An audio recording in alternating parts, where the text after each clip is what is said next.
Islam berpandangan bahwa suap menyuap adalah perbuatan yang dilaknat oleh Allah Subhanahu wa Ta'ala.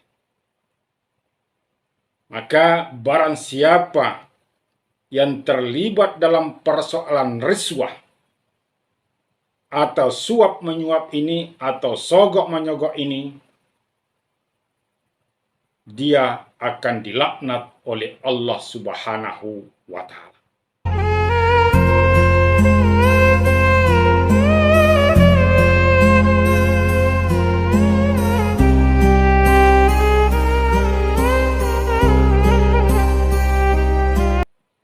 Bismillahirrahmanirrahim. Assalamualaikum warahmatullahi wabarakatuh.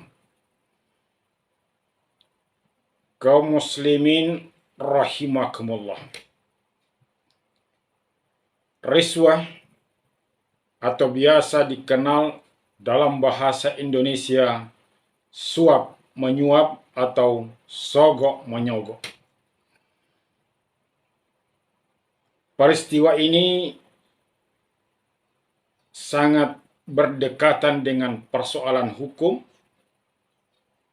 sangat berdekatan dengan persoalan untuk mendapatkan pekerjaan.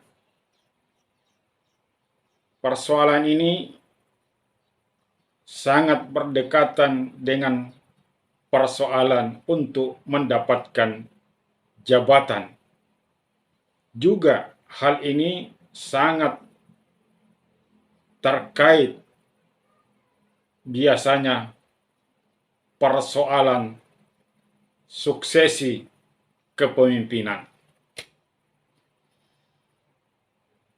Bagaimana Islam memandang persoalan ini?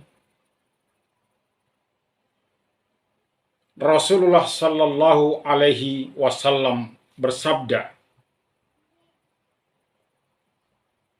hadis dari Abdullah bin Amr yang diriwayatkan oleh Imam Ahmad. Rasulullah mengatakan, laknatullah ala rashi wal murtashi.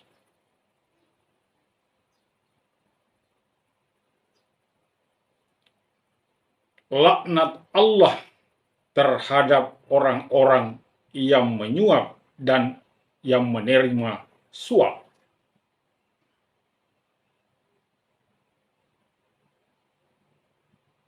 Dalam hadisnya yang lain yang juga diriwayatkan oleh Imam Ahmad,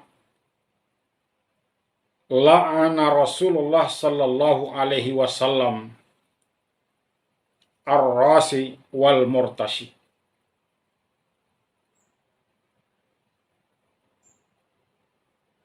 Allah atau Rasulullah sallallahu alaihi wasallam melaknat orang-orang yang melakukan suap dan yang menerima suap. Dalam hadis lain juga yang diriwayatkan oleh Imam Ahmad ditambah dengan orang-orang yang terlibat dengan terjadinya persoalan suap menyuap ini. Semua dilaknat oleh Allah dan Rasul-Nya. Maka dalam hal ini mendasari hadis Rasulullah Sallallahu Alaihi Wasallam, maka Islam berpandangan bahwa suap menyuap adalah perbuatan yang dilaknat oleh Allah Subhanahu wa Ta'ala. Maka barang siapa yang terlibat dalam persoalan riswah atau suap menyuap ini atau sogok menyogok ini, dia akan dilaknat oleh Allah Subhanahu wa Ta'ala. Termasuk di dalamnya adalah orang yang menjadi perantara atau orang-orang yang terlibat dalam proses terjadinya suap menyuap. Maka konsekuensinya adalah orang yang terlibat dalam suap menyuap ini tidak dapat memberikan manfaat apa-apa dalam aktivitasnya. Karena dia statusnya adalah orang-orang yang dilaknat oleh Allah Subhanahu wa Ta'ala. Oleh karena itu, bagi orang yang sudah terlibat dalam persoalan riswa ini atau suap menyuap ini, agar segera bertobat kepada Allah Subhanahu wa Ta'ala.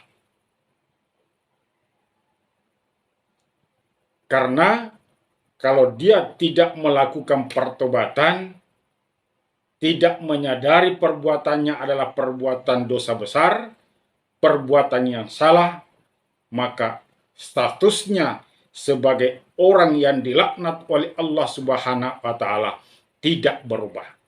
Maka dalam seluruh aktivitas kehidupannya tidak akan mungkin dapat memberikan berkah karena dia saja dalam status yang dilaknat oleh Allah Subhanahu wa Ta'ala. Yang kedua, bagi orang-orang yang belum terlibat dalam persoalan suap menyuap ini atau riswah, janganlah coba-coba untuk melakukannya, karena perbuatan ini adalah perbuatan dosa besar yang dilaknat oleh Allah Subhanahu wa Ta'ala pelakunya.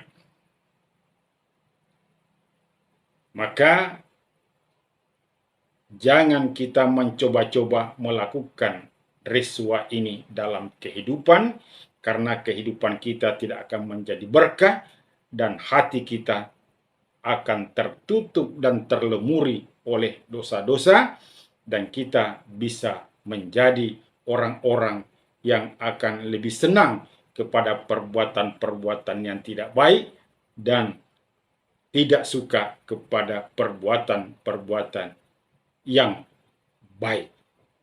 Maka dalam rangka kehidupan kita ke depan agar berkah, berhikmah, dan bermanfaat, marilah kita menghindari perbuatan riswah ini, dan bagi orang yang sudah terlibat dalam persoalan riswah, segeralah bertobat kepada Allah Subhanahu wa Ta'ala, karena kalau tidak maka sepanjang hidupnya sampai menghadap Allah Subhanahu wa Ta'ala statusnya dalam keadaan laknatullah, dalam keadaan berdosa besar.